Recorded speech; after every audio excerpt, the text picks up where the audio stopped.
Les bails, les airs, Jomb, on dit Mogop, à Mogo, on dit Flocop, à Floco. Disons-nous les choses aujourd'hui, je suis entouré de gens qui m'ont l'air hostiles. Mais je les aime bien quand même. Jeunes gens, comment allez-vous? Ça va? Ouais, Ça va. super. Très bien, Ça va? merci. Tranquille? Ouais. Le réveil, ça va pas trop piquer. Non. Calme. Non, ça va. Disons-nous les choses. Justement, nous allons dire les choses car euh, voilà, cette émission part d'une projection débat que j'ai failli louper. Un soir, je me décidais à regarder tous mes DM. Ça m'a pris 3 heures. Et sur l'un de mes comptes Insta, et vous savez, je suis un ancien, j'ai du mal un peu. Je suis là, je regarde, je dis, non, oh, des DM cachés, tout ça. Je dis, oh, tu vois ce que je veux dire, je me dis, oh. Et lorsque soudainement, je tombais sur ce DM que j'avais déjà vu auparavant, mais que j'avais gardé de côté.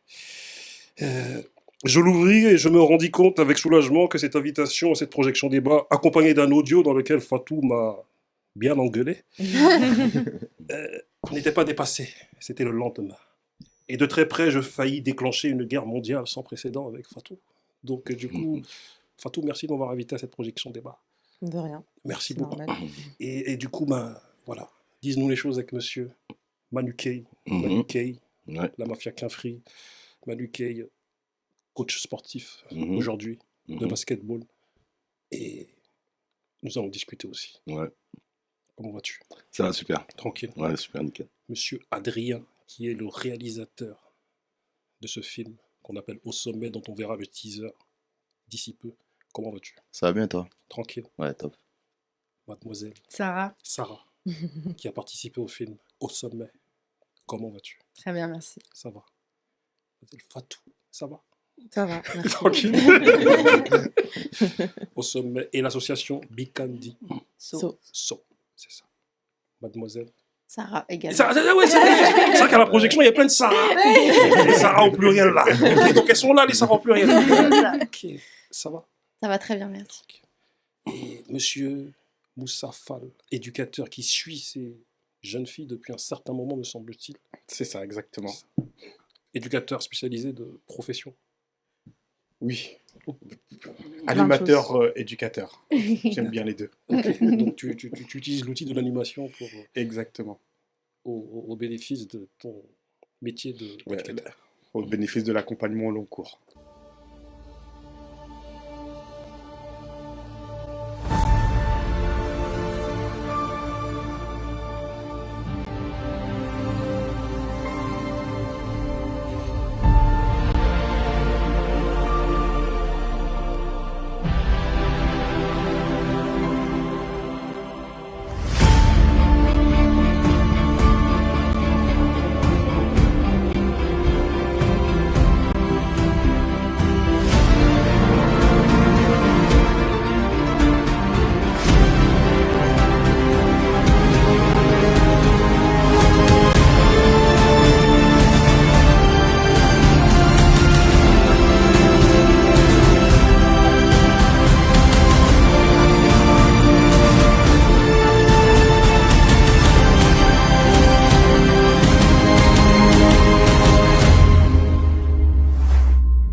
Magnifique, voilà.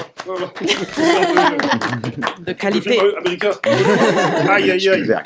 Et nous sommes, comme je disais précédemment, en compagnie de, je sais pas, 4/9e de l'association Bikandiso. Non, vous êtes combien dans votre association? En tout, on est une trentaine de bénévoles, mais sur le projet, on était 7 filles et on était accompagné d'Adrien pour la réalisation du film.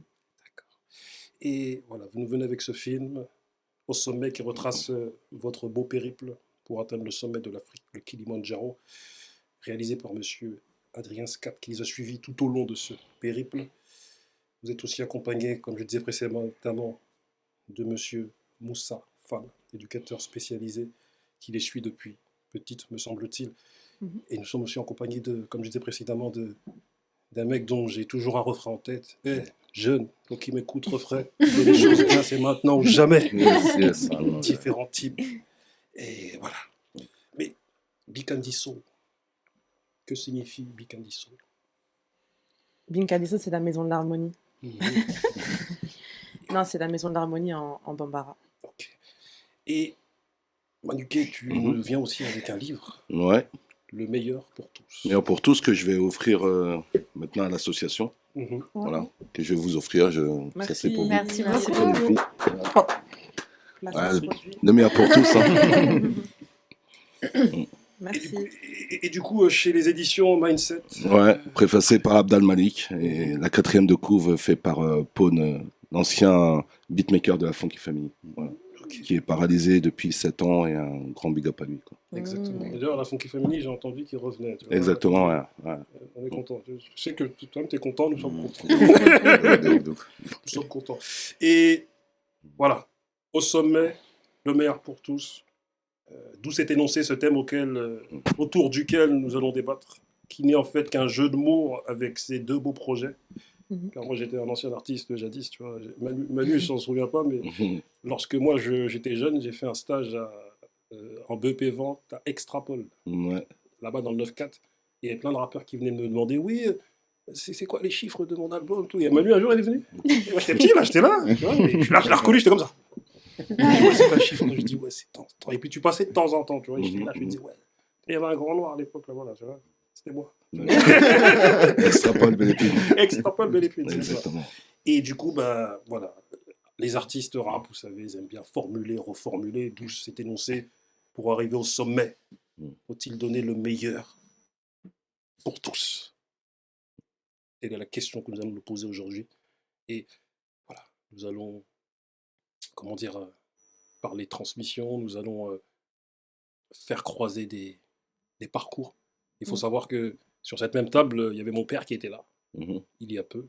Il y avait mes deux oncles qui étaient là Mhm. et qui ont parlé de leur périple de 1950 jusqu'à 2022, tu vois. Et ils ont parlé de Tambacounda jusqu'en France, Ouais. tout leur périple, comment ils sont arrivés ici. Et voilà, c'est une très bonne occasion, en tout cas pour moi, en tout cas, que vous soyez là aujourd'hui. Donc, Merci. pour arriver au sommet, faut-il donner le meilleur pour tous? On va s'appuyer sur votre film, Au sommet. C'est-à-dire, quelle est la genèse de ce film? Pourquoi? Comment? Dites-nous tout. Par rapport au film, C'est ça. alors le film, ça a été plus un support, on va dire, pour venir appuyer ce projet qui est une suite logique à notre engagement. En gros, nous, ce qu'on a voulu représenter par le Kili, c'est vraiment mettre en lumière le parcours qu'on a eu, puisque Binkatso, c'est une association qu'on a créée à l'âge de 12 ans. On a commencé en tant que junior association, parce qu'on fréquentait des structures de quartier, on était accompagné de Moussa. Et donc, au fur et à mesure du temps, on a toujours su se renouveler. On a fait preuve de résilience, de persévérance, de détermination. Et en fait, ce projet Kilimandjaro, c'est comme un symbole, c'est comme une vitrine de finalement notre engagement. Et donc, on a décidé de faire ce projet symbolique pour ces raisons-là, pour mettre en lumière l'association, ses valeurs, et après pour aussi se lancer ce défi sportif finalement, puisque tout au long de notre parcours, on a toujours fait des projets un peu originaux, on s'est toujours lancé des défis. Et donc, c'était vraiment une logique, c'était vraiment pour nous évident de faire ce projet-là et après de le documenter comme on a toujours fait avec nos projets. Et c'est comme ça, du coup, qu'on a contacté Adrien, qui a tout de suite capté l'identité et l'empreinte qu'on avait. Et c'est comme ça que tout s'est fait et on en est là. Rappelle, hein, je t'ai rencontré à l'époque, il y a moins Oui. 6 ans, c'est Yon Trip. Ouais, c'est ça. Alors, on a participé à un documentaire en commun qui est paru sur France 3, réalisé par monsieur Camille Clavel. Camille Clavel, Jeunesse engagée. Ouais. Donc, on se connaît. Ah, c'était Jeunesse engagée en plus, le nom du Jeunesse truc, engagée, j'avais c'est oublié. ça. Ouais, c'est vrai. Diverses associations, Ouais. divers intervenants à l'époque. Ouais. Sarah, au pluriel, comment êtes-vous rentrée dans ce projet? Pourquoi? Comment? Pourquoi avoir l'idée de grimper le Kilimandjaro au lieu de rester chez vous à regarder TPMP? Dites-nous. Pour ma part, c'est c'est un défi que j'avais jamais envisagé dans ma vie. Mhm. C'était surtout pour les autres en général. Et donc, comme elle l'a dit, c'est issu d'une idée un peu proposée par Moussa lors du Lyon Trip. Et ça a toujours, même au sein de l'association, été une idée. Et quand il a fallu la concrétiser, on en a parlé un jour sérieusement et on s'est dit, est-ce qu'on le fait? Et j'étais là. Et je me suis dit, let's go, faisons-le. C'était un rêve que j'avais jamais imaginé. Et pourquoi pas le toucher de plus près? Sarah, Oui, 2 ou une, je sais pas. Dis-nous.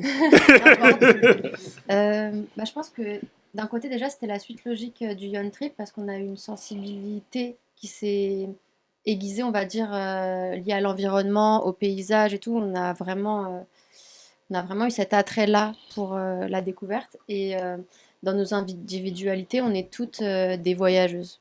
Donc Mhm. on aime bien comment dire, on aime bien Découverte. la découverte, le challenge, Mm. etc. Et du coup, bah, tout s'est rejoint en fait dans ce projet-là. Mm. Mhm. Il faut savoir que vous avez bénéficié comment dire, d'une préparation sportive digne voilà, parce que moi j'ai fait un peu de cross-training à une époque, moi je suis vieux là, j'ai un peu mal partout, mais quoi qu'il en soit, voilà. Et big up aussi à vos coachs là. Comment s'appelle-t-il déjà? Vos coachs qui Melvin. vous ont. Melvin est préparateur Miguel. physique et Miguel Exactement. préparateur mental. Et c'est un point commun avec monsieur Manu, tu vois. C'est-à-dire que Manu, à un moment donné, ben, t'as vu, il m'a fait qu'un free, pas mal de choses. À un moment donné, ben, il a dû repartir sur les bancs de l'école pour se former en tant que coach. Mm, mm. Et on peut faire une similitude avec le fait que maintenant, vous-même, je ne sais pas si certaines faisaient du sport, mais vous êtes reparti quelque part à zéro sur le Ouais. plan sportif, sur le plan des acquis ou sur le plan sportif pour vous entraîner pour aller gravir ce sommet. Mm, Comment, mm, comment se sont passés un peu ces entraînements? Parce que j'ai vu faire des squats sur des escaliers, des trucs, j'ai dit, Joe, moi, bon, on fait ça, hein, mais c'est dur, mon frère. Tu vois, moi, j'ai plus de genoux, moi, tu vois. C'était intensif. Ouais. On repartait à toutes de zéro aussi. Et disons qu'on a redécouvert le sport. Et je pense aussi qu'on a redécouvert les valeurs du sport mm. grâce à ces entraînements, sur tous les aspects. L'entraide, la résilience, le fait d'aller jusqu'au bout, etc. Ouais. Avant même d'aller au Kili, Mm, mm. pour ma part. Et finalement, ouais, la dimension en tout cas mentale, elle était super importante et Mm. pour moi, elle a fait la différence. Au début, c'est pas forcément ce qu'on envisageait, donc on s'était dit, vu qu'on n'est pas du tout, enfin, il y a une sportive, mais le reste, on n'était pas sportive, on s'est dit que c'était quand même primordial de se préparer physiquement. On voyait vraiment que l'aspect physique. Et ensuite, au fur et à mesure des séances, on a vraiment pris conscience de l'aspect mental, des limites qu'on pouvait avoir, de la résilience aussi qu'il fallait avoir tout au long de ce projet-là. Et c'est pour ça après qu'on a décidé de faire des séances de coaching mental pour vraiment poser à plat tout ça Mm. et que le mental fasse la différence. En tout cas pour ma part et je pense pour tout le monde, c'est vraiment le mental qui a fait la différence pour arriver jusqu'au sommet et pas que la prépa physique. Et pour revenir un peu sur l'association Bicandiso, Ouais. je sais que la dernière fois, il y avait une intervenante lors de la projection qui parlait du fait que même avant que vous ayez créé votre junior association, vous étiez déjà investi, vous étiez Ouais. dans un espèce d'activisme inconscient Mhm. en CM2. C'est ce que j'ai cru comprendre, tu vois. Elle disait que vous étiez en CM2 ou en 6e et que vous étiez déjà dans tout ça. J'ai dit, mais Ouais. vous me le confirmez, enfin, vous nous le confirmez ici En que- fait, ouais, c'est comme Moussa, il pourra en témoigner mieux que moi, mais oui, on a toujours été un groupe de jeunes filles qui avons été engagées Mhm. dans notre quartier. Avant de se créer en junior association, on faisait plein de petits projets un peu insignifiants au départ. Par exemple, on avait mis en place un journal dans le quartier c'était juste des feuilles A4 pliées avec une vieille police et tout. On faisait des projets avec des personnes âgées à l'hôpital Paul Brousse. Et un jour, on a reçu la visite de dames de Villejuif qui nous ont expliqué qu'elles voulaient faire un projet solidaire au Sénégal. Et nous, tout de suite, on s'est dit comment on pourrait participer. Et c'est de là qu'on a trouvé le dispositif de Junior Association. Et c'est comme ça qu'on s'est formé de manière officielle. Donc, du coup, de nos 12 ans à nos 18 ans, on a été accompagnés par des tuteurs, donc Moussa, Zaza qui parlait le jour de la soirée. Et ensuite, quand on est devenu majeur, on est passé en loi 1901 et on a un peu plus pris notre indépendance. Mais oui, ça a commencé comme ça. Et c'est vraiment du coup le fait d'avoir eu un groupe déjà de filles très engagées, plus un accompagnement de personnes qui ont cru en nous et qui pensent que cet engagement et la conscience finalement un peu citoyenne qu'on peut avoir peut faire la différence. Et c'est ça qui a fait la diff. Et finalement, chacun de nos parcours fait qu'on arrive à faire des choses ensemble aujourd'hui. Moussa, il y a un grand auteur qui a été formé par M. Manu Kaissi qui dit il y a des jeunes qui approchent la trentaine qui m'appellent tonton. Toi qui as suivi ces jeunes filles depuis, quel regard tu portes sur leur évolution aujourd'hui? D'ailleurs, elle m'appelle tonton. Mhm. Tout à l'heure, au début de la conversation, j'ai parlé d'accompagnement au long cours. On dit souvent que éduquer, c'est répéter. Et là, on n'a pas juste répété arrête de faire ça, arrête de faire ça. Mais tu peux faire ça, tu peux devenir ça, tu peux aller encore plus loin. Et le film du Kili, c'est ce parcours-là, il retrace. C'est pour ça que moi, il me touche énormément parce que ça remet en lumière tout le travail d'accompagnement qu'elles ont eu depuis le CM2. Euh, Elles ont commencé par Zaza, moi, j'étais pas là. J'avais changé de structure et Zaza les a ramenées dans tous les coins de la ville. Elles ont fait du djembé. Moi, j'étais responsable d'une structure socioculturelle où il y avait de la capoeira. Elles sont venues faire de la capoeira. Elles ont été dans toutes les initiatives de la ville. Et lorsqu'elles ont fait le travail, lorsqu'elles ont été contactées par cette association qui s'appelle Néné Tucci, c'est une association que j'ai accompagnée pour la création. Et lorsqu'elles m'ont dit quels jeunes on peut emmener, je dis bah, dans le quartier, il y a ce groupe de jeunes filles qui est accompagné par Zaza. Et c'est un travail de lien, mais une manière d'élargir le focus. On part du quartier. La première frontière, c'est la frontière parisienne. Villejuif, c'est à 1 km de Paris. Et c'est comment on est sur la plus belle capitale du monde. On est un peu chauvin parce qu'on est français. Mais comment cette capitale aussi, elle est partagée par les jeunes du quartier. On arrive à je parle souvent de plafond de verre, mais c'est exactement ça. Il y a des choses la France nous appartient à tous. Et c'est comment on arrive à l'investir et comment nous autres, travailleurs sociaux, on arrive à accompagner ça. Dans notre accompagnement, souvent, il y a des ruptures. Et ce qui fait la différence là, c'est qu'il n'y a pas eu de rupture. On a toujours été présents. Le papier peint, c'est nous. À chaque fois que... parce qu'on a une espèce de folie aussi, à chaque fois qu'on a proposé quelque chose, ces filles-là, elles sont venues, elles l'ont fait. Moi, j'ai accompagné leurs grands frères, leurs cousins, qui étaient un peu plus vieux qu'eux. On a fait des initiatives, mais ça n'a pas accroché comme ça a accroché avec elles. Et donc, du coup, parce qu'elles ont accroché, nous aussi, on s'est accroché. Et à chaque fois, quand on a fait le Yon Trip, on a fait...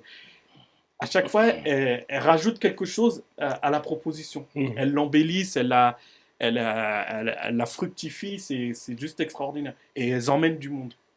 Et c'est ça qui me semble important. Là, tu les as fait surrougir, là. Ils sont là, on n'en peut plus, là, tu vois. Il nous a jamais dit ça. Hein. Là, il vous le dit aujourd'hui. Là, aujourd'hui, il vous le dit. Non, mais c'est important parce que moi, si demain, je devais ouvrir une école, pour moi, c'est que de l'éducation.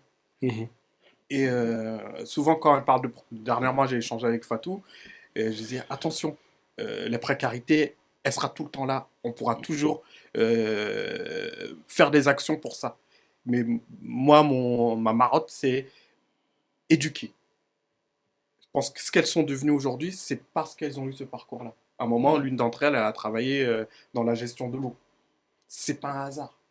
On a fait le Yon Trip, on a vu c'est quoi les problématiques de l'eau, le goût du voyage, c'est parti de là, du premier voyage au Sénégal. Elles sont venues, elles ont raconté, après on en a fait 4, 5, 6, on a travaillé avec une association à venir de l'enfant au Sénégal. Ça ouvre des perspectives. Le voyage transcende les gens. Et il faut tous les travailleurs sociaux de France et de Navarre, il faut qu'ils comprennent ça. J'ai lu quelques lignes du bouquin de Manuquet, et il y a cette question-là, la question de la transmission, comment on accompagne au long cours, et comment on se transforme nous-mêmes. Elles m'ont transformé. L'homme que je suis aujourd'hui, si je ne les avais pas croisés, je n'aurais pas été là. Mais est-ce que je peux te dire un truc important? Est-ce que tu as conscience que tu es important? Tu as conscience que des gars comme toi sont importants dans nos quartiers et ailleurs. Tu vois, c'est important d'avoir des mecs comme toi. C'est-à-dire que moi-même, j'ai des grandes chez moi, ou même des gens qu'à un moment donné, je les ai jamais oubliés de ma vie. Moi, j'ai un mec qui s'appelle Patrick. La dernière fois, on était dans le festival qu'on organisait sur Grigny. On nous a montré des photos de 91. Quand nous, on dansait, qu'on faisait ci, ça. Et on l'a jamais oublié de notre vie parce qu'il s'est occupé de nous. Il était gentil et il était pédagogue. Et c'est des gens comme toi, comme Manu, comme Adrien même, ou comme vous-même qui êtes autour de la table, qui sont des gens importants. Oui, après, je pense que être important ou pas... Non, mais important dans le cœur des gens, important dans la vie des gens. Moi, je ne te parle pas forcément de cette importance artificielle de la société, de oui, je vais être un influenceur, je suis important, je me crois important, blabla. Moi, ce que je me dis, c'est que à la place où on est, qu'est-ce qu'on peut faire pour notre environnement proche. Parce que vous vous souciez des gens Et je pense que c'est dans ce monde individualiste. c'est de cette manière-là Mhm. qu'on peut en sortir. Pourquoi j'ai cette fibre-là? C'est parce que moi, je suis un gamin qui est arrivé à l'âge de 4 ans en France et je suis tombé sur des gens qui m'ont tendu la main. Et à chaque fois, j'ai pris cette main. Et à un moment, c'est comment on rend. C'est le don, le contre-don. Mhm. C'est très... c'est beaucoup de la tradition orale. Quand on vient de l'Afrique de l'Ouest, le don, le contre-don, il est hyper important. Mais comment on fait en sorte que lorsqu'on est accueilli dans un pays qui devient le nôtre, comment on remercie les personnes qui ont été sur notre parcours. Et la seule manière, c'est de rendre ce qu'on nous a donné. Et si je le fais avec elles, c'est parce qu'on me l'a fait avec moi. Et demain, je sais qu'elles le feront. Elles le font déjà. Quand elles font leur truc sportif là qui me fatigue, ça me fatigue pas parce que je le fais, mais ça me fatigue parce que ma peur, c'est qu'elles puissent s'enfermer dans les enfants du quartier. Il faut juste qu'ils fassent des maraudes, qu'ils aident à donner à manger. Alors que non, c'est pas que ça. Les enfants du quartier, ils peuvent aller faire Sciences Po. Elles sont intelligentes. Si elles n'avaient pas eu ce parcours-là, peut-être qu'il y a quelqu'un qui travaille au ministère parmi nous aujourd'hui. Et c'est peut-être dû à ce parcours-là. Peut-être pas, mais peut-être aussi. Ça aurait été, sans ce parcours-là, ça aurait été un peu plus difficile. Parce qu'on va pas se mentir, quand on vient du quartier, il faut qu'on travaille 3 fois, 4 fois plus. 25 fois plus même. Et donc du coup, c'est comment leurs exemples à chacune d'entre elles. Il y en a une qui va partir à l'autre bout du monde, il y en a une qui travaille au Nigeria. Comment ces parcours peuvent donner envie. Et je parle beaucoup. Je suis d'accord c'est de avec ce que tu l'inspiration. disais, Moussa. Je pensais à ça, la transmission. Quand on parle d'engagement, en fait, on a baigné dedans, donc la question, elle s'est même pas posée. En fait, on nous a donné, on donne de notre temps, et c'est naturel, en fait. Il y a une grande Ouais, c'est question de un peu- mimétisme en fait. Ouais. L'éducation, c'est que du mimétisme. Monsieur Adrien, avant qu'on en vienne à Monsieur Manuquet, tu sais aussi que tu fais partie d'une autre équipe qui s'appelle les Mansa. Voilà, avec Monsieur Mohamed Sibi et tout ça. Mais vous allez venir ici pour en parler. Toi, comment tu as rejoint ce projet, ce périple, avec ton œil là, parce que elles étaient là. Nous, on a vu le film. Toi, tu étais là. Ouais. Comment? Ouais, c'était fort. Bah déjà, c'est Fatou qui m'a contacté 2 mois avant, exactement. Donc le délai paraissait hyper court. Finalement, on a réussi, je me suis entraîné beaucoup. Mais ce qui était hyper intéressant en vrai, c'était comment, déjà en tant que garçon, m'inclure dans un groupe de filles, parce que le projet, c'est un projet féminin de base. Comment s'intégrer dans un groupe qui se connaissent depuis qu'ils ont 12 ans, alors que nous, on s'est connus il y a 2 mois. Et qu'on va pas se voir beaucoup dans les 2 mois, donc on a dû se voir 4 fois dans les 2 mois. Il t'a manqué 12 ans, quoi. J'avais 12 ans de connaissance, 12 ans de retard. C'est ça. Et puis cette position qui est d'être derrière la caméra en permanence, en vrai. Où on vit ensemble, on est ensemble, mais en vrai, je suis derrière et j'ai une vision extérieure. Et voilà, en tout cas, c'était hyper fort. Et ouais, voilà. En vrai, c'était vraiment ça. Mais le plus dur pour moi, c'était vraiment de montrer ce qu'elle voulait montrer. Parce que c'est aussi une commande, le film. C'est important. C'est pas moi qui suis venu à l'initiative et dire ok, je vais faire un film sur vous. C'est vraiment elles qui ont fait une demande. Et donc, il faut essayer de montrer. Et c'est ça le plus dur finalement. C'est de montrer vraiment ce que elles ont vécu, ce qui s'est passé, qu'est-ce qui a fait qu'elles en sont arrivées là. Et l'avantage d'une ascension comme celle-ci, c'est que c'est un exemple de la vie en fait. On peut tout retracer dans la vie par rapport à une ascension. Il y a des hauts, il y a des bas. À la fin, il y a un sommet. Est-ce que finalement le sommet c'est important? Est-ce que c'est pas le trajet qui est le plus important? Bref, on peut prendre c'est une métaphore de la vie. Et c'est l'avantage. Et du coup, on peut raconter beaucoup de choses. Et voilà. Monsieur Manuc, j'ai vu récemment à SDR, Poétrie. D'ailleurs, dédicace à Monsieur Benamar et toute son équipe. Ouais. Et d'ailleurs, dans cet événement, pour une fois, ou pour la première fois en tout cas, moi, que je l'ai vu, tu as avoué que, nous on le savait tous depuis des années, que c'est toi qui étais en tout cas, voilà, vu que tu étais le plus âgé, c'était toi qui transmettais par rapport à la Mafia Qu'un Free, c'était toi qui as vu Kerry James Petit, qui d'ailleurs a avoué récemment, on me dit que, voilà, que je représente le rap conscient, mais en réalité c'est Manuquet. Parce que c'est lui qui m'a formé, Mhm. tu vois. Et toi, je t'ai vu le jour de la projection, je dis, Uh-huh. Manu, c'est comment? Qu'est-ce que j'ai fait là, mon frère? Et du coup, si tu étais là, c'est pas un hasard. Ouais, ouais. Quelle vision tu as, en plus du fait que tu as sorti un livre qui s'appelle Le meilleur pour tous. Mhm. Et dans ce film, tu parles de cette transmission, tu parles de tout ceci, parce que ce qu'elles font là, et même ce que Moussa a fait, il y a des similitudes, toi, entre Exactement, Moussa et ouais. toi, tu vois. Mhm. Et du coup, quel œil tu as au vu de ton parcours, Mhm. toi-même? Moi, déjà, je voulais vous féliciter, les filles, parce que Merci. j'ai été vraiment séduit par votre film. Aussi, on en a parlé après. Parce qu'il n'y a pas beaucoup de choses qui me frappent, moi. Et c'était vraiment... il incarne plusieurs choses, ce reportage. D'abord, la place de la femme à travers le monde, parce que c'est des femmes qui construisent ce projet, ils l'emmènent jusqu'au bout. Et aussi, cette cohésion, on parle beaucoup d'ensemble, de vivre ensemble, en fait. Et en fait, on vit déjà ensemble. Mais ce qu'il faut, c'est faire ensemble. Et vous avez fait ensemble, en fait. Et moi, c'est à travers ce livre qu'on dit le meilleur pour tous. Ce qui signifie, c'est de l'humilité, la résilience et aussi amener la santé à tout le monde. C'est ce qu'on aimerait dire à chaque fois qu'on se lève, on vous donne le meilleur. Et c'est ce qui m'a frappé à travers ce film. Et on voit beaucoup, comme je vous ai dit, je voulais vous poser des questions. Comment on se prépare face à ça? Comment on se dynamise? Comment, s'il y a une fille qui lâche, comment on la reprend? Comment on en discute? Et aux États-Unis, on appelle ça la drive mentality. C'est-à-dire, on fait des brouillons pour arriver petit à petit. Comme il a dit Moussa, ça part de 12 ans en fait. Vous avez fait plein de choses. Plein de choses qui ont été bien, moins bien. Et ça se construit. Et à force, à force et à force, vous allez arriver au Kilimandjaro en haut. Tu vois. L'important, c'est pas, quand on dit le meilleur, c'est pas de tout gratifier tout de suite. Ouais. Il y a la drive, c'est se tromper, recommencer, essayer. D'abord, c'est ça qui est valorisant. Moi, au début de ma carrière, je me suis trompé plein de fois. Et quand je vois Kerry James, et j'ai su que ce petit-là, il avait quelque chose.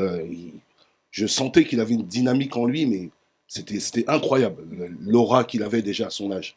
À chaque fois, il venait, il nous regardait. Mais qu'est-ce qu'il a, ce petit? Il vient tout le temps comme ça. Qu'est-ce qu'il a? Un jour, je lui ai dit, vas-y, rentre dans la salle. Il m'a dit, ouais, moi, je rappe aussi. Fais-moi un texte. Il m'a fait un texte. Non. C'est pas toi qui as écrit ça. Il me dit, si, c'est moi, je te jure. Et après, il rappe. Je lui dis, ouais, toi, tu vas venir là tous les samedis et mercredis, jusqu'à là. Et là, ça fait 30 ans qu'on se connaît, et puis on voit où il a amené des montagnes, tu vois. Et je voulais vraiment vous féliciter par rapport à ça, et c'est un film qui m'a vraiment frappé. Et moi, c'est depuis mes débuts, je suis dans cette transmission, amener. En fait, la vie, on est fait pour servir, comme disait Moussa. On n'est pas là pour, voilà, on est là pour prendre. En fait, on est là pour servir. On est là pour les gens, pour amener un besoin, tu vois. Et les centres sociaux, ils sont là pour faire grandir l'humanité. Mais nous, on est là pour répondre à un besoin. Et je pense que c'est comme ça qu'on vient y arriver, tous ensemble, en menant des valeurs, en menant de la positivité. Et puis, ce film, à travers... lui, il vous regarde et en fait, vous êtes des femmes. Vous êtes au centre... Souvent, on parle de femmes, des femmes, mais là, vous avez donné une leçon de vie, en fait. Tu vois, comment on se booste... ces étapes, comme je vous ai dit, ce brouillon, ces étapes. On voit que la première fois, arrivé au premier, vous êtes contente. Ouais. Arrivé au deuxième, vous commencez. C'est pire. Ouais, mais c'est ça en fait, Ouais. c'est ça qui vous pousse. Et à un moment, vous voyez, il y a une d'entre vous qui craque mentalement, et vous avez réussi à la booster, l'emmener. Et surtout, ce que je voulais vous demander, comment, face à tout ça, comment on part du cocon familial. Et à un moment, on se retrouve au sommet, on est seul. Et c'est difficile. Moi, je sais, je l'ai vécu. Partir de la maison, puis avoir ses frères, ses petites sœurs, ses parents, et se retrouver dans un truc à monter. Et puis, il y a ce manque, en fait. C'est là que je voulais vous en venir. Comment on s'attache à ça? Comment on y pense? Et comment on trouve la force pour se dire, bon, il n'y a pas les parents, il n'y a pas les petits frères, les sœurs, mais on est là, on galère, et puis, voilà. Dites-nous tout. Il me semble que tu avais une première question et qui m'a fait directement penser. En fait, on s'est entraîné un mois avant sur un mont, sur le mont Exactement. Toubkal. Mhm. Et ça a été en fait très important parce que on avait chacune des problématiques. Mhm. Et en fait, quand on a un sommet à gravir, parfois, malheureusement, on peut ne penser qu'à ça Mhm. et oublier le collectif. Et du coup, on a eu cette expérience-là où en fait, on s'est retrouvés à plusieurs groupes. Il y en a un qui fonçait. Mhm. Les personnes en difficulté se retrouvaient derrière Et bon, on n'avait pas les éléments avec nous. À un moment, il y en a une qui a glissé sur de la glace. C'était Ouais. bon. C'était très hostile. Bon, Très pour ma part, j'ai dangereux. failli mourir. Et en fait, après ça, on s'est reconnecté et on s'est rendu compte qu'en fait, le sommet, c'était pas ça le plus important. Mhm. Parce qu'au final, bah après, pour en parler aussi, au final, bah, en fait, ce qui est dur, c'est de laisser quelqu'un derrière, alors que peut-être que si on était restés ensemble et qu'on s'était motivés, la finalité aurait été différente. Ouais. Et ça a été un très bon exemple pour nous Ouais, exactement. avant. Ouais. Bah, l'exemple que prend Sarah, il est pour moi super intéressant et ça rejoint ce que disait Adrien tout à l'heure. Pour moi, arriver au sommet, finalement, c'est quoi? C'est est-ce que vraiment, matériellement, être au sommet, au top, au point le plus haut, ou c'est construire ensemble, faire en sorte que on avance ensemble comme on le fait depuis le début et faire en sorte de laisser personne sur le chemin. Mhm. Et cet exemple-là du Mont Toubkal, c'est vraiment ça. C'est en fait, ok, on arrive au sommet, mais en fait, on se rend compte que bah, quand tu laisses les gens ou que tu fais au détriment des autres, finalement, tu n'as pas Ouais, le exactement. plaisir que tu ressens, Mhm. que tu as en fait quand tu fais en sorte de tout faire ensemble. Mhm. Et vraiment, ça, comme on dit hein, depuis le début, le Kilimandjaro, c'est vraiment le reflet de la vie et le reflet de notre engagement qu'on porte depuis Mhm. des années. Mhm. Et quand Moussa il parlait de transmission, c'est vraiment ça. C'est nous, ok, Mhm. on a reçu, on a fait, on s'engage contre les précarités, on s'engage sur des sujets de développement durable, Mhm. on s'engage sur des projets sportifs, sur plein de choses. Mhm. Mais maintenant, on veut arriver à un point où on veut montrer que nous, ce qu'on a reçu et notre engagement, vraiment, qu'est-ce que ça nous a apporté dans notre vie. C'est Mhm. grâce à ça qu'on en est à là. Et ce projet, c'est vraiment ça. On veut inspirer, on veut impacter Mhm. en montrant que, ouais, engagez-vous, vous verrez tout ce que ça peut vous apporter de bien dans vos vies. Exactement. Et par rapport à cette fille qui est en difficulté, quels sont les mots que vous lui dites à ce moment-là? Moi, c'est. Les mots qu'on lui dit, en Ouais. fait, pour moi, on était prêts à ça. Cette Hein. fille, c'est Ouais, moi. savoir On était- comment tu ressens les paroles et quel effet ça fait sur toi quand il te booste, tout ça en fait. Ma première expérience, c'était au Toubkal, enfin au Mont Toubkal au Maroc. Mhm. J'étais une des personnes qui était la plus handicapée parce que j'avais un manque de sommeil énorme et je suis très sensible à ça, ce qui qui a été un problème au Kilimandjaro. D'accord. Et j'avais une condition, enfin j'avais un problème au genou qui est apparu d'un coup. Mhm. Et la première expérience que j'ai eue, c'était surtout la cohésion Mhm. qui en est ressortie. J'étais accompagnée, même si on n'y va pas, Sarah, on sera derrière toi. Il y en avait une devant moi, une derrière moi. Mhm. Et on y va ensemble, on Mhm. est main dans la main. Et si on n'arrive pas au sommet, c'est pas grave, parce que notre sommet, c'est là, c'est comment on arrive à avancer ensemble. Mhm. Et comme tu l'as dit tout à l'heure, c'est quand on part de chez nous, qu'on n'a pas notre famille et qu'on va à un sommet comme ça, c'est un mystère pour Ouais. nous. Mhm. En fait, avant ça, on a créé une cohésion via Mhm. nos valeurs, Mhm. via nos engagements. En fait, Exactement. notre base, c'est ça, c'est nos Mhm. valeurs et à quel point on se ressemble. Mhm. Et du coup, notre repère, une fois là-haut, bah, c'est notre groupe. Mhm. Et c'est comme ça qu'on a lancé notre nouvelle famille. C'est ce que Mhm. j'avais dit en fait dans le film. Mhm. J'avais l'impression de. Enfin, c'était la première fois que je me sentais aussi peu seule en dehors de mon Ouais. cocon en fait. Ouais. Et mais c'est en fait comme on avance ensemble, peu importe la fin et le Mhm. résultat, Mhm. on l'aura tout fait ensemble et on ne se sera pas lâché. Et c'est comme ça qu'on a toujours. Que tous nos projets ont avancé dans cette vision de vie, on va dire. Ouais. Très Et bien. en fait, c'est Mhm. des valeurs qu'on avait déjà, qu'on fait depuis le début. Là, l'important et le challenge dans ça, c'est vraiment de se recentrer. C'est Mhm. dans la difficulté. Est-ce qu'on arrive à se redire, OK, on sait que notre force, c'est de le faire ensemble. Mhm. C'est pas du coup de céder à ces craquages mentaux, c'est vraiment essayer de casser Mhm. ces barrières mentales-là. Mhm. Et c'est là que la prépa mentale, elle a fait la La différence pour nous. différence. D'accord. Et on était un peu préparés à ça. Et quand la problématique arrivait devant nos yeux, on se disait, bon, bah, OK, là, c'est vraiment là. Il y avait toujours une pour rattraper l'autre. Et Mhm. c'est vraiment en ça que la prépa mentale, elle a fait D'accord. la diff. Ouais, c'est fort. Et puis, on n'est pas seul aussi dans une ascension comme le Kilimandjaro. Il y a les guides. Ouais. Et ça, Exactement. il faut le Ouais. dire aussi, il y a les porteurs, parce que Mm. les porteurs, ils t'amènent une résilience à aller voir porter tes sacs, Ouais. à aller voir galérer comme Mm. nous, on galère pas à ce niveau-là.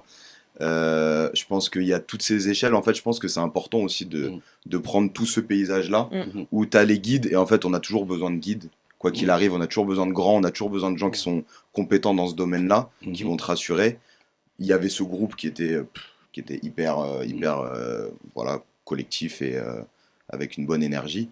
Mais voilà, il y a tout ce paysage qu'il faut prendre en compte. Ouais. Et je pense que c'est ça qu'il faut prendre aussi en compte dans la vie. Il y a des Moussa, il y a des grands, il y a des gens comme toi.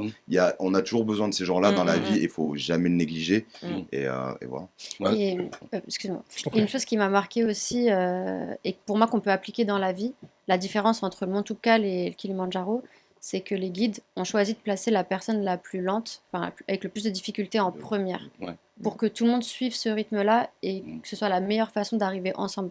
Mm. Parce que si on la place derrière cette personne, bah il y a un vide qui se crée Ah, c'est et elle se stratégique. sent abandonnée, enfin et il y a un Ouais. craquage qui peut vite se passer. Mhm. Et c'est là où il y a le vivre ensemble et le mental en fait qui joue ensemble. Ouais, dès le départ, on avait tous les moyens possibles pour arriver au bout, en vrai. Ouais, à savoir, c'est même pas des porteurs, c'est des monstres, les mecs. Quand Ouais, tu les ouais. vois comme ça, Ouais. c'est des monstres vivants, c'est une nature humaine, laisse tomber, quoi. Mm, mm. Et Parce que c'est vrai que ce qui nous a impressionné dans les images, c'est ce manque d'oxygène que vous aviez. On a l'impression qu'on est avec vous, là. Tu vois. Et toi, Adrien, toi, tu es là, tu as filmé ces moments-là, même si les images parlent d'elles-mêmes. Comme tu l'as dit lors de tes interventions, que j'ai trouvé très remarquées, tu vois. Tu disais que, ok, il y a eu le sommet, mais ton autre sommet, c'est le montage. Tu vois. Tu vois. Et c'est retranscrire un peu toutes ces émotions à travers tes vidéos. Toi, ce sommet, là, parce que tu as fait Kilimandjaro x2, en fait. Ce deuxième Kilimandjaro, là, Ouais. comment tu t'y es pris, mon ami? Le montage. Ouais. Le montage, déjà, c'est du visionnage. Hein. C'est beaucoup Mm. de visionnage. Il y avait combien 22 heures. 22, 23 heures de rush. Donc, c'est revivre tout ça. Franchement, j'ai eu beaucoup de chance de revivre tout ça. De revivre ces 23 heures-là, de repasser tous ces moments. Parce que aussi, j'étais derrière ma caméra quand on vivait ces moments-là. Et c'est vrai que de les revivre avec du recul, c'est très puissant. Et je pense que j'ai beaucoup, beaucoup de chance d'avoir vécu ça. Et sinon, après, c'est aller. Franchement, je l'ai beaucoup fait au ressenti. C'est-à-dire connexion, on va dire, aux émotions. Et quand on regarde, ok, qu'est-ce qu'on ressent à ce moment-là? Quand elle dit ça, quand il se passe ça, qu'est-ce que je ressens? Et aller ressortir vraiment tous ces moments intenses, on va dire, pour moi, où émotionnellement je ressentais quelque chose et ça me faisait revivre quelque chose. J'ai essayé de resélectionner ça. Après, bon, bah voilà, les beaux paysages, les trucs comme ça. Et mis ça bout à bout. Après, on avait une trame, on avait quand même un truc avec la prépa physique, le départ, l'ascension et la suite avec la leçon. Mais voilà, je pense que le plus important, parce qu'on a dû ne pas mettre énormément de choses, il y a énormément de choses qui étaient hyper pertinentes qui ne sont pas. Mais voilà, il faut que ça dure pas non plus 3 heures.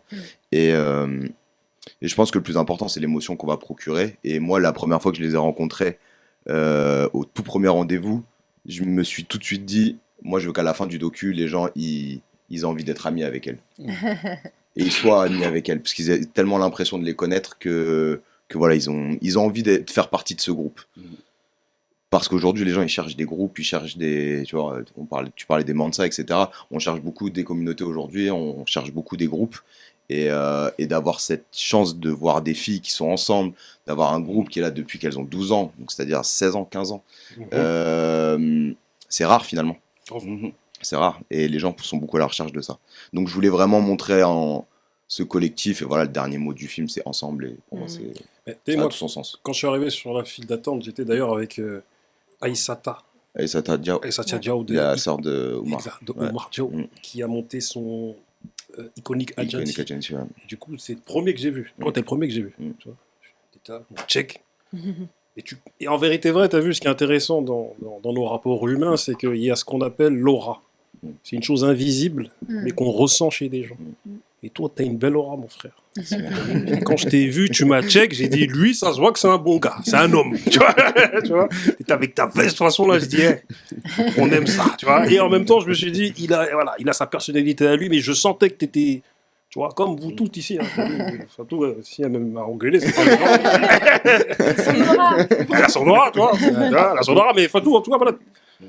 Je sais qu'à l'époque de Yon Trip, elle, comme Souley, c'est ça? Sili, voilà, Sili. Voilà, j'ai vu des gens avoir une espèce d'aura. Sili m'a toujours impressionné lorsqu'il m'a dit, voilà, moi j'ai préféré, en grandissant dans les quartiers, j'ai toujours vu qu'il fallait pas gaspiller son temps. Donc, toujours faire quelque chose. De tomber, de sombrer dans ce que nous on connaît, hein, enfin dans nous tous là, hein, on connaît, hein, comme dit l'adage, ne rien faire c'est succomber à toutes les tentations. Et ça on l'a vu autour de nous. Surtout les gens, garçons issus des quartiers, l'été, mois d'août, on ne fait rien, on se retrouve souvent au commissariat. Tu vois ce que je veux dire? Et du coup voilà. Du coup, qu'en est-il aujourd'hui de Au Sommet? quelle est la suite? Quelles sont les perspectives? Ouais, alors au sommet, du coup, comme je te disais, c'est la vitrine vraiment de ce Mhm. qu'on a voulu mettre en place sur l'engagement, etc. Et en fait, ce qu'on a voulu aussi mettre en place, c'est pas forcément juste nous mettre en avant à travers ce challenge sportif, mais c'est aussi essayer d'amener des gens autour, c'est-à-dire qu'on a mis en place des actions sportives auprès de différents publics. Donc ça a été surtout des femmes, des mamans avec qui on fait habituellement des maraudes. Et donc on mettait en place des bootcamps, des randonnées, etc. Donc cet aspect-là, on voudrait vraiment le pousser pour du coup, pousser cet engagement autour de la réinsertion par le sport, lutte contre l'isolement par des activités sportives. Donc ça, c'est des choses qu'on veut continuer. Et la suite logique aussi, c'est de continuer à promouvoir le film au sommet qui a été du coup visionné juste une fois. Là, c'est de faire le tour des villes, aller auprès des jeunes, être invité par des associations pour vraiment faire passer le message et les valeurs qu'on souhaite mettre en avant. Donc, en tout cas, c'est ça la suite, en tout cas, logique. Ouais, je pense qu'on a un bel outil et il faut pouvoir l'utiliser. Mhm. Là, le but, c'est vraiment que bah, voilà, des gens comme Moussa, des éducateurs, etc., des structures puissent se l'approprier comme un outil. Et Les puis, écoles de psy. Hein. les écoles, voilà. Mhm. Ouais, je On pense regarde qu'en ce fait, film-là, en tant que psy, on apprend énormément. Mhm. J'avais une question. Comment vous avez pu vous organiser au niveau de la nutrition et du sommeil? Est-ce que c'est tout le temps pareil ou est-ce que c'est quelque chose qui reste figé, qui a de la rigueur? Ou bien le sommeil diminue et puis au niveau de la nutrition, comment on est à peu près? Sur Plus on monte. place, Ouais, sur place. on mange très bien. Ouais. Ouais, un des extrêmement bien. On a un Ouais. C'est cuisinier trop bon. qui Ouais. nous fait D'accord. Et un des chef. choses incroyables. Et qui fait tout pour qu'on ait un apport en protéines, en D'accord. sucre, et qu'on soit bien. Les repas sont variés, sont réfléchis. Il y a toujours une soupe, un plat principal, Un un porridge dessert. le matin. Le porridge le matin avec, D'accord. bon, etc. Le sommeil, c'est plutôt personnel, je dirais. Ouais. Plus on monte, plus il fait froid, plus il y a du vent, Mhm. et plus on est sensible ou non. Pour ma part, j'étais extrêmement sensible, donc mes durées de sommeil étaient assez réduites. Pour d'autres, elles avaient chaud, même, même sans chaussettes. Donc voilà, moi je l'ai mal Ouais. vécu. Et quoi qu'il arrive, ça reste difficile pour moi le Ouais. sommeil, parce que c'est vraiment pendant la nuit que ton corps s'acclimate à l'altitude. Et forcément, quand tu perds en oxygène Mhm. par rapport à ton habitat normal, Mhm. bah ça dérègle un peu ton corps. Donc les nuits, quoi qu'il arrive, c'était forcément plus difficile un peu pour tout le monde. D'accord. Après, forcément, il y a des personnes qui sont plus sensibles que d'autres. Mhm. Mais en tout cas, oui, les nuits, c'était pas facile. Ouais, c'est vrai que c'est plus difficile, mais en fait, tu te rends compte à quel point ton corps peut aller loin. Ça veut dire que dans la vie de tous les jours, si je me suis couchée tard, bah, je vais me dire que je vais avoir du mal le lendemain. Voilà. Et là, des fois, on pouvait avoir dormi 4 heures, Ouais. se lever à 6 heures. Mm. Et en fait, tu vois que ton corps, il t'emmène Ouais. bah, Il y a le jusqu'au rythme bout. quoi, qui est Oui. déjà infligé. Oui, C'est et ça. qu'il y a une séparation entre le mental et le Exactement. physique. Et qu'en fait, ton mental, des fois, il te met une barrière, alors que ton corps, si tu le laisses Mhm. aller, il va au-delà de ce que tu Mhm. pensais, en fait. Et comment on est si près de l'objectif, qu'on sait qu'il y a un dernier. Comment on se sent à ce moment-là? Le dernier jour, quoi. Comment on se sent à Ouais, ce beaucoup moment-là? d'excitation. Ouais. Beaucoup Ouais. d'excitation. Mais justement, bah, pour juste revenir là-dessus, c'est qu'en fait, tu te reconnectes avec l'essentiel quand tu fais une ascension comme ça. La nourriture, toilette, se doucher, etc. Tu te douches pas, tu machin, etc. Les toilettes, ça peut être compliqué. Manger, le sommeil. Et en fait, c'est des choses vitales. L'eau, parce qu'on boit 3-4 litres d'eau par jour. Donc, gérer le froid, gérer le sommeil. Et en fait, je pense qu'on est tellement dans un monde où on va vite dans tout et on oublie que le sommeil, la nourriture, l'eau et le transit, C'est vital. Ouais. c'est ça le plus important C'est finalement. ça. Et il y a une dimension très spirituelle aussi. Ouais. Ça veut dire qu'on n'est que entre êtres humains, Ouais, c'est ça. êtres vivants, la nature, tu vois rien d'autre. T'as rien qui va attirer ton œil, la nouvelle paire de chaussures et tout, tu t'en fous. Grave. C'est des échanges, Ouais, et c'est Ouais. très spirituel. Ouais. C'était beau, on vous a vu chanter à peu près tous ensemble avec Ouais. les guides. dialectes des Ouais. porteurs. Ouais. Et ça, c'était fort parce que Ah, c'est ce qui vous c'était donnait très un fort, peu ça. d'énergie, qui vous boostait. Et puis, on pense plus à rien à ce moment-là. Et voilà. On revient Ouais, au basique. Ouais, On c'est revient vraiment la base, aux ouais. choses simples. Et Ouais. on se rend pas compte, mais avec du recul, c'était magnifique de revenir à juste rien et à l'essentiel. Et en vrai, je pense qu'il y avait beaucoup un lâcher-prise aussi avant Ouais. le sommet, parce qu'on se prépare pendant 6 mois, on est excité, on a un peu le challenge du sommet qui reste dans nos têtes. Mais en vrai, la veille, quand tu arrives, tu te dis, bon, bah, ok, soit j'arrive au sommet, soit j'arrive pas. Dans tous les cas, je sais que je suis dans un environnement bienveillant. Ouais. On est une famille. Les guides vont faire tout le nécessaire pour qu'on arrive ensemble. Et après, en tout cas, on voyait, pour moi, pour ma part, je voyais pas loin, je voyais pas le sommet. Je me dis, bon, je pense au prochain pas que je vais faire. Ouais, c'est tout. Et toute la nuit, c'était, vas-y, encore un pas, Mm. encore un pas, encore un pas. Et c'était petit, qui a fait que finalement, on est arrivé Ouais, au bout exactement. ensemble. Et rappelons que Polé, vous polé. avez gravi le Kilimandjaro, qui est une montagne située dans le nord-est de la Tanzanie, composée de 3 volcans, le Shira à l'ouest, culminant à 3962 mètres d'altitude, le Mawenzi à l'est, s'élevant à 5149 mètres d'altitude, et le Kibo, le plus récent, géologiquement situé entre les deux autres, et dont le pic Ourou à 5891,8. 95. 315, ouais. Ok, d'accord. C'est Wikipédia qui a dit ça. Exactement. Non. C'est pas ce qu'il a écrit sur son tableau. Hein. Donc vous avez gravi le point culminant de l'Afrique. Ouais. Ça s'applaudit, ça. Ah, ouais. Vraiment, bravo. Moi, je voulais juste dire que sur la question du sommeil, ceux qui sont restés au niveau de la mer, nous aussi, on a eu un souci de sommeil pendant que vous étiez en train. Moi, j'étais tout le temps Je sur me mon rappelle les portable dans la messages. nuit. Et quand Fatou, à la fin, je dis, mais elle me répond jamais. Ouais. Ah, ils ont pas... Et finalement, elle me dit, on l'a fait. Ah, c'était trop fort. Et là, il y a quelque chose qui s'est libéré. Ouais. Et juste pour vous dire que ceux qui étaient en bas aussi, ils ont eu du mal à dormir. J'envoyais des messages à Zaza, je dis, t'as des nouvelles parce que moi, je suis pas sur tous les réseaux, je connais pas trop ça. Ouais. Et je les ai eus à l'aéroport, je les ai eus à ça, on vient d'avoir Ouais. Bintou. Et puis après, à un moment, j'ai plus rien eu. J'ai dit, mon Dieu. Parce Et que- avec cette culpabilité, parce que de toutes les aventures, j'ai été avant. Et juste là, madame m'a bloqué, elle m'a dit, oh, tu te détends maintenant. Arrête. Donc j'ai pas suivi, mais voilà, il y avait cette culpabilité s'il leur arrive quelque chose. Ouais. Et sur cette question-là, moi, je voudrais quand même remercier leurs parents Mm. qui nous ont fait confiance depuis Ça, c'est vrai. qu'elles sont toutes petites. Mm. On était des inconnus. On allait les chercher en bas de chez elles. Et leurs parents sont devenus la famille. Hein. Mais Mm. c'est pas anodin, surtout dans le monde dans lequel on vit aujourd'hui, de confier tes enfants à des inconnus. Exactement. Car on a de moins en moins d'enfants en colonie de vacances. Mm. Parce que les parents ont peur qu'il arrive quelque chose, on touche là. Mm. Et à cette époque-là, non, mais c'est la réalité d'une Oui, société c'est vrai. aussi. Mm. C'est aujourd'hui, nous, on nous envoyait acheter le pain à 4 km, et aujourd'hui, On ne peut plus le faire, ça. c'est Non, compliqué. non, Ouais.